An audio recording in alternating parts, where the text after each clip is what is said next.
The big green thing. A big gold thing. What difference? Big gold, big green. Folks, welcome to the Gamers Health cast.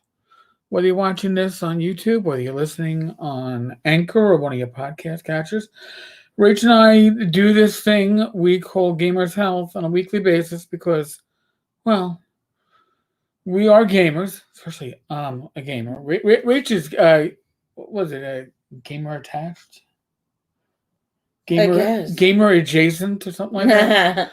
So, but she games at conventions. She goes to all the conventions that I go to. I'm more of a social gamer. She's a social gamer. But let's... I'm not game dependent like you guys. All right. Stop picking on my gamers. The elephant in the room is that gamers on a whole, and does not necessarily mean you, the viewer, the listener, but gamers on a whole tend to have lifestyles that are not necessarily the most health conductive.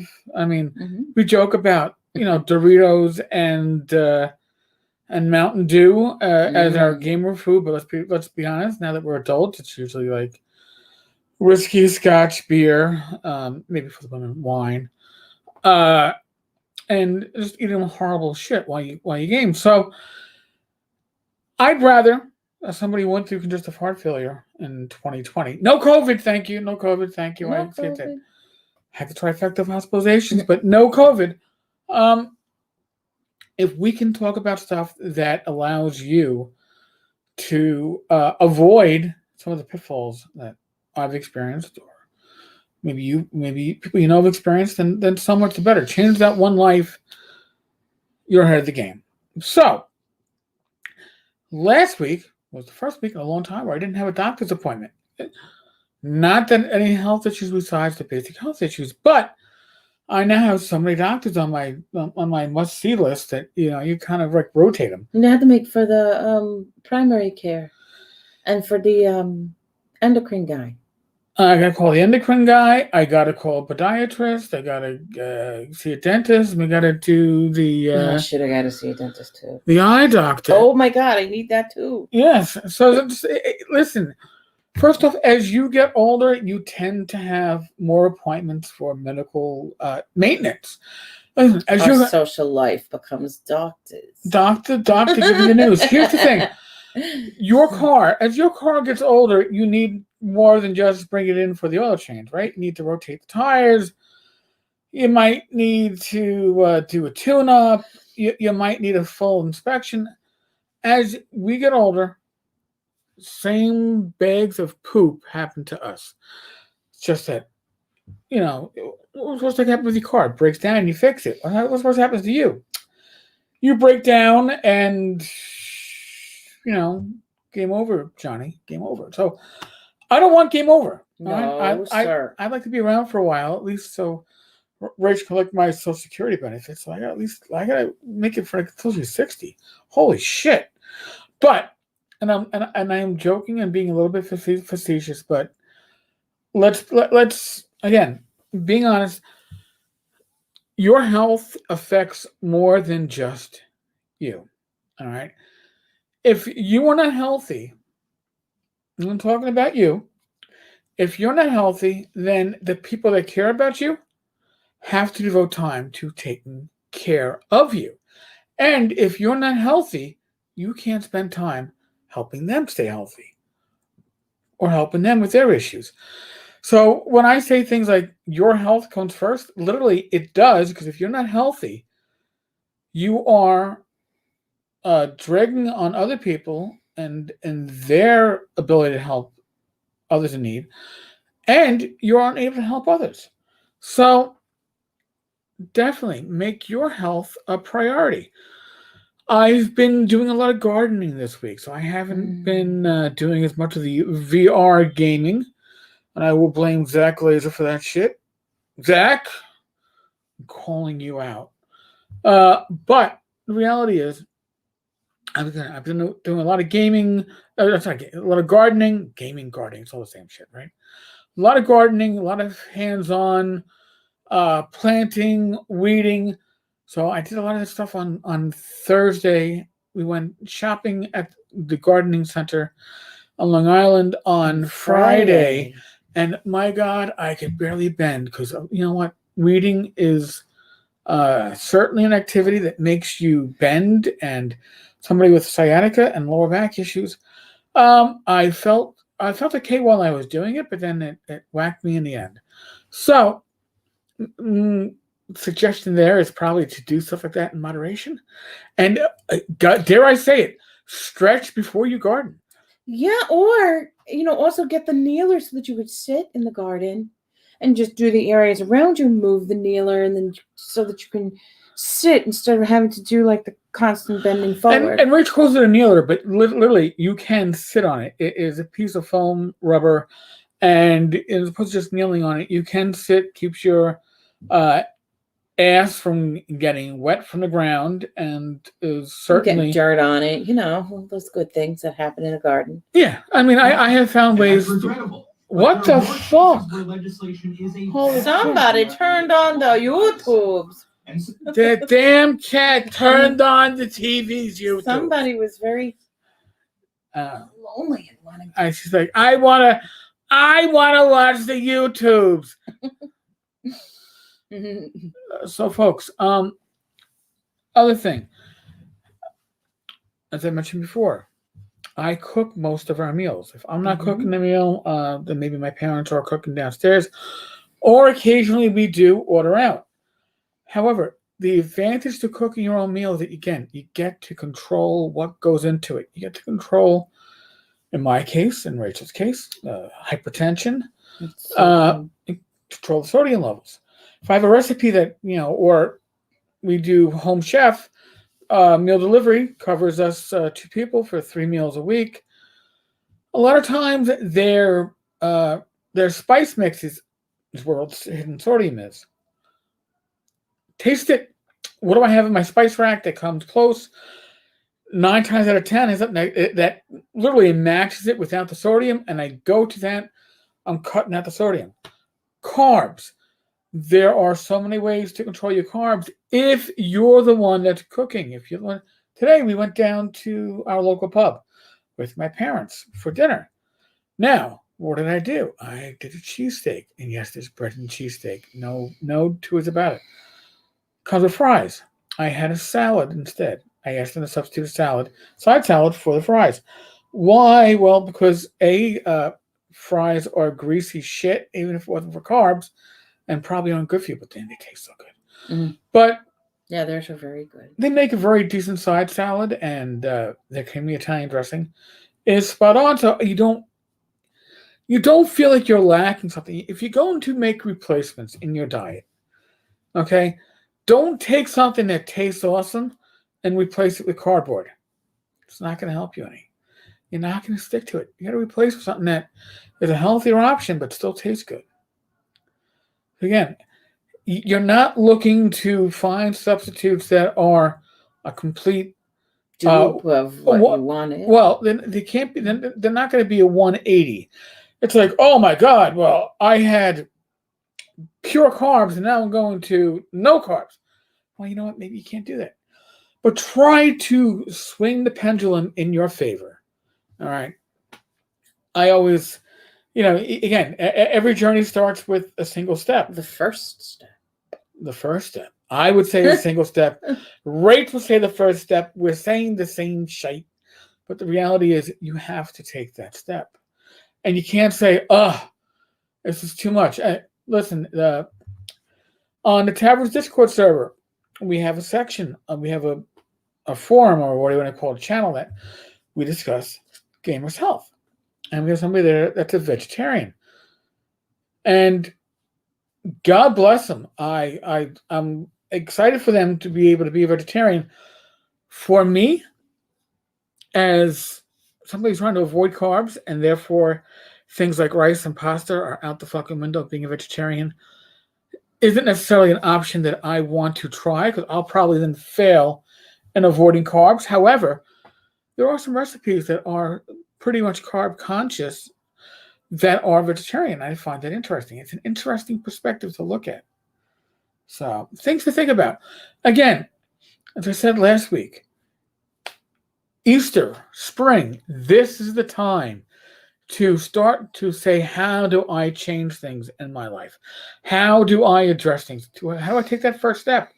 Hey, part of my mental status, my emotional status, is to get back to producing Torchlight. And I addressed that last week with my layout artist, who said, now it's the time. He's right. And I needed that kick in the ass. Sometimes you got to get a little assistance. You have to admit to yourself that you can't do this all on your own. Now, Rach, we were discussing something that you wanted to talk about, and it's something that I would say that you probably, most people can't necessarily address this issue on their own, and that issue is anxiety.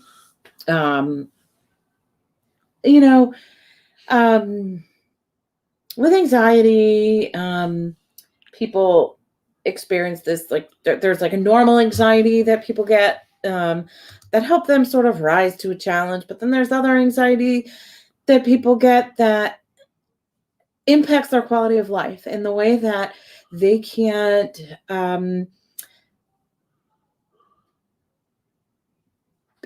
move on from it. It takes a lot. It's a roadblock. To get the person out of their own way. So, like, as you experience, like, we've seen anxiety in New York a lot. With COVID, yeah. Well, with COVID after 9/11, yes. Like, people were afraid to go out and do things, and so their lives would become very, very small, and so they might not leave the house. They might just have tremendous feelings of worry and fear that would prevent them from leaving. So, for me, I don't quite have the panic anxiety, but I have definitely a healthy dose of that anxiety of, am I going to do everything right? How are people going to perceive me? Those kind of things, which I think many people struggle with.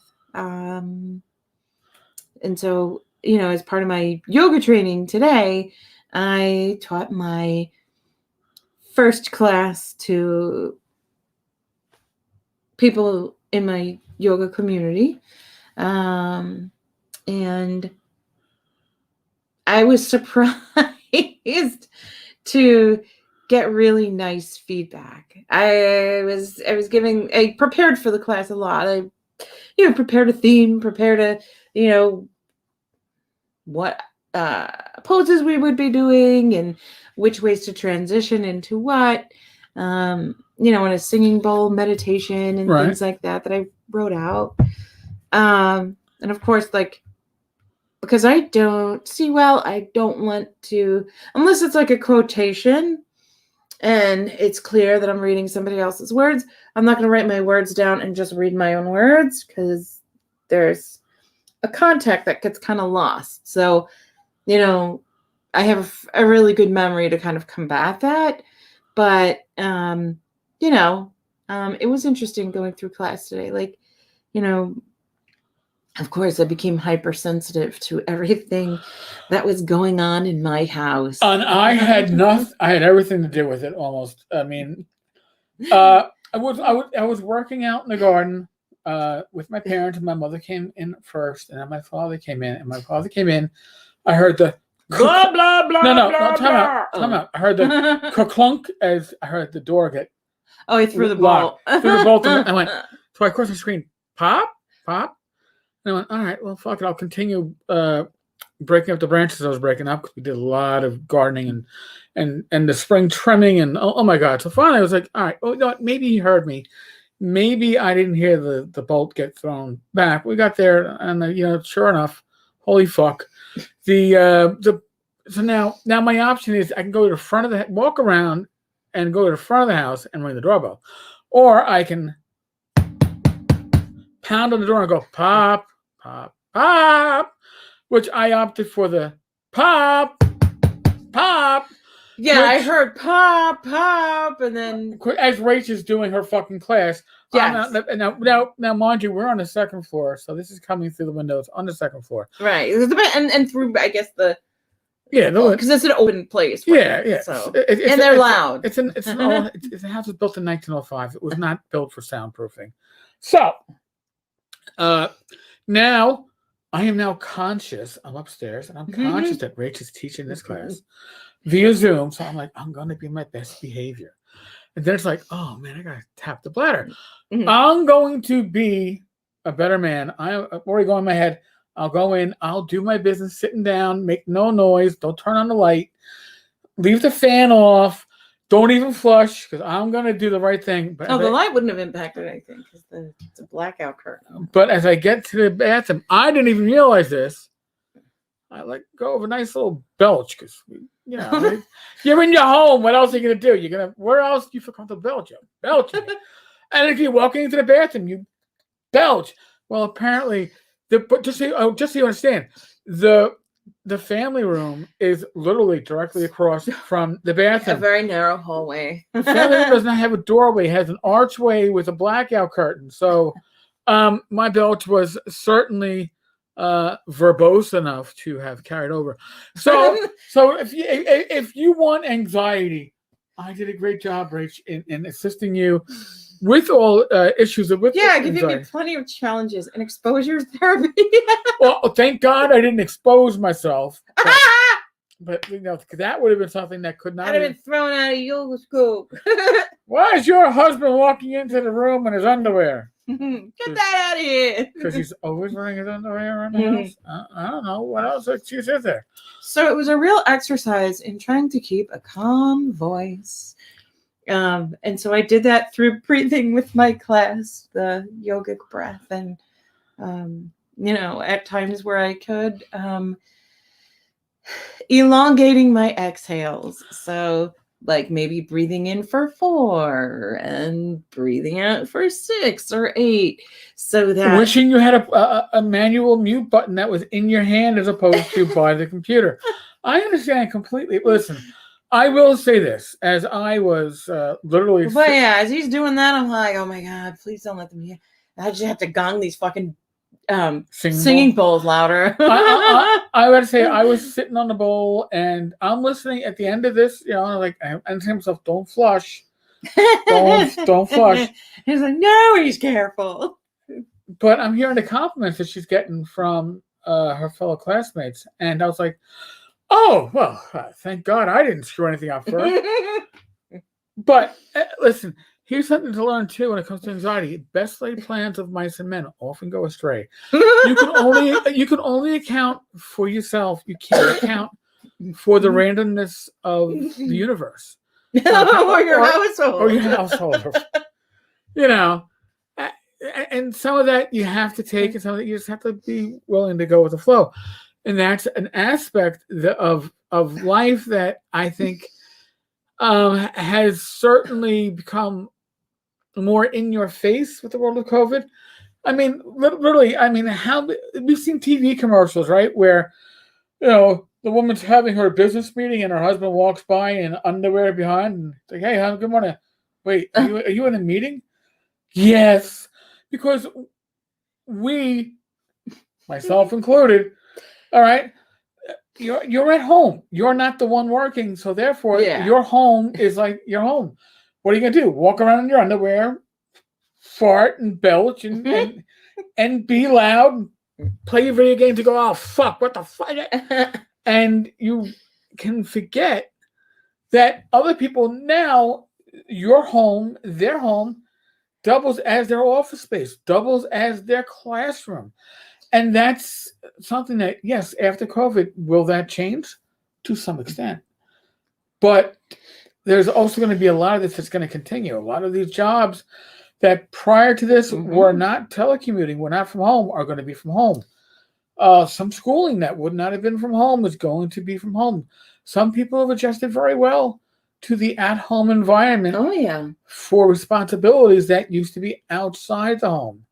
So there's going to be an adjustment, and we haven't fully gotten to that adjustment yet. I fully haven't. Why? Because I'm fucking retired, and therefore I've been home for the last 5 years. it's a different mindset. Rachel's gonna have to, toss me out during the day and send me to the pub, but then she won't get her homemade lunches made for her. No, I'm it's sorry. no go. Sorry. Hey, I was trying to sneak that one in, but I couldn't get by her. But so now, Rach, are there methods to get past your anxiety? A lot of people use breathing techniques. Right. Like I mentioned, sort of like some people use the 4 square where you breathe in for 4, hold it for 4, let it go for 4.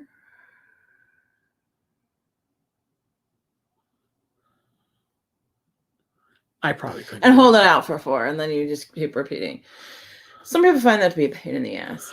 I'm gonna raise some people feel raise my hand for that one. And some people feel like holding that out breath gives them more anxiety. It's not my cup of tea, but I do like the very basic, simple breath of being able to breathe in for maybe 4 or 5, and then breathe out for like 8 or 10.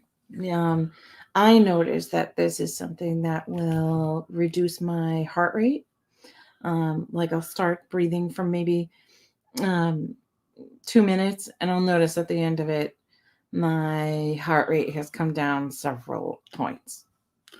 Interesting. Yeah. I can't do that shit.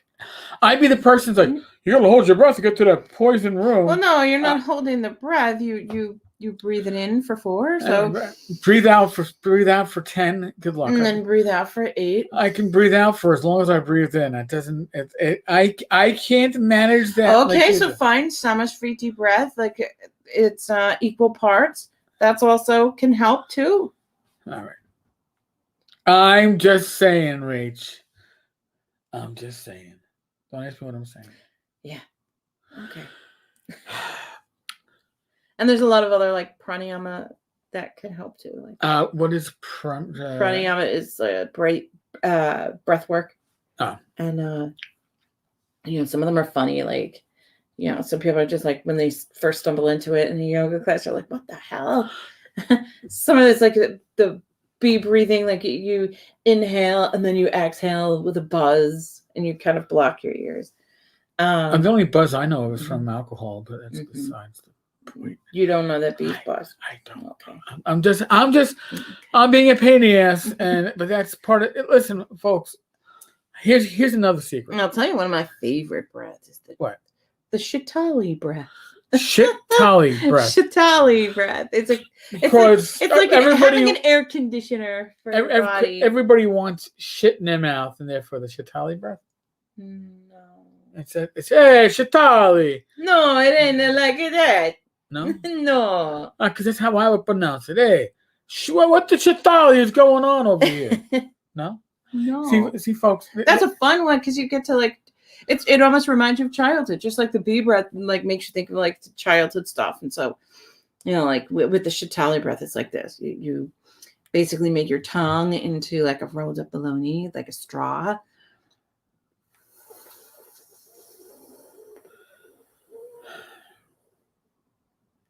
Bring it to the roof of your mouth and exhale through your nose. Folks, I bet you didn't expect to get these lessons on Gamers Hall. Well, you got to enjoy seeing me make funny faces. Well, I can see it all the time. Folks, I'll tell you, listen, you want to know how I handle anxiety? I handle stress. This person. Okay? When you got to deal with stressful stuff in your life, having a partner in crime, a partner in your life, somebody that,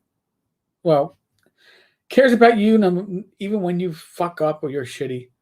Literally, maybe you're full of shit. And, you have an incident in your own bathroom where no, it's not. Where like years ago when you were in Kmart and had to go running in there after having the endless soup and salad at Pizza Hut. Breadsticks at Pizza Hut.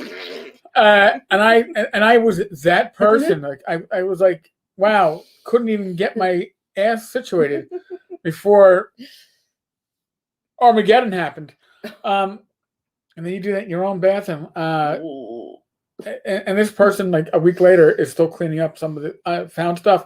That's true. That's true love. Okay, folks. So that helps deal with anxiety. Because listen, I'll be honest with you. I think I've said this before. My year in 2020 was certainly a year of what many of you would consider, if it was happened to you, a pretty hellish year. And I don't know if I would have turned my life around, literally, health around, changed my diet, changed my exercise, been compliant with all my medications, if I didn't have this life partner with me, my wife, Rach. Because it's not just support, it's like, wow, I really would like to stick around as long as fucking possible to be with this person. Isn't that? And they want to be with me. That's the scary part, all right? I mean, I understand a lot of you watch this shit because, it's Tenkar, and maybe you like me, maybe you hate me, maybe you find me amusing. I don't know, all right? But this person has decided to stick with me, and that's amazing. Literally through thick and thin, through shit and worse. And I think that's just a blessing. So, and by the way, I got through this episode and I didn't have a sappy moment like last week. God bless. Oh, Gotta take the blessings as they come. indeed. Folks, thank you so much for spending your time with us, spending part of your. We're recording this in the evening on Saturday, but when you're watching this in the morning, the afternoon, in the evening, or you're listening to this, wherever you're listening to this, thank you for spending the time with us. We sincerely hope, that maybe you just take one little piece from this, and you're able to say, "Wow, I can apply that." Will that affect? Maybe not the Shitali breath, but maybe the equal parts breath or the elongated exhales. Yeah. Even if you don't count, just keeping in mind that your exhales are longer. It helps to place your body into relaxation mode. It might not always be each of these weekly podcasts have that kind of experience for you, but maybe you find something, you take something from it, and you go, "Wow, I can apply that," and then everything that we've done is worth it. Or even just the fact of, there might be some fucked up shit happening around me, but I'm still okay. I'm still, good at, doing something or whatever the case may be. Yes. And, and that being said, now this is, some people go, huh? It came up in my feed earlier today. So today is the second anniversary of James Smith. And those of you who are in old school gaming, you always are. James ran Dreams of Mythic Fantasy blog, where he did a great job of keeping us updated on gaming news better than anybody I'd ever seen. He was really focused on it. And he was pretty much my age. He was born in 1968. I was born in 1967. We lost James 2 years ago. My sympathies go out to his family, his friends. But not only that, the gaming community lost a really great person and voice within its community. And for that, we all lost something. We all need to mourn. So, yeah, and I was just thinking about it. So, James, this is my grape knee high. No, whatever. Crush. Grape crush. I'm gonna. Well, actually, that would be a good gaming drink, I guess. It's Diet Crush. Yes, because the last thing I need is unfettered carbs and sugars. Folks, neither Rach nor I are medical professionals, although she is closer to one than I am, but she's not either. We are not going to tell you what to do in the world of COVID. Okay, you have to make decisions that apply to yourself, your situation, your health, your family, your community. However, I will say this. Use your common sense, because you need to keep yourself as healthy as possible. Otherwise, you can't help out others. Be safe, be well, God bless. Roll those dice, roll them well. Knock on something like that. There we go. There's the wood. Mm-hmm. Knock on wood. I'll be back again tomorrow. Rach and I will be back again In a week's time. next Saturday. In the meantime, if you enjoy the cast and you're watching on YouTube, please subscribe, like, comment below. On that note, we're out of here. Later.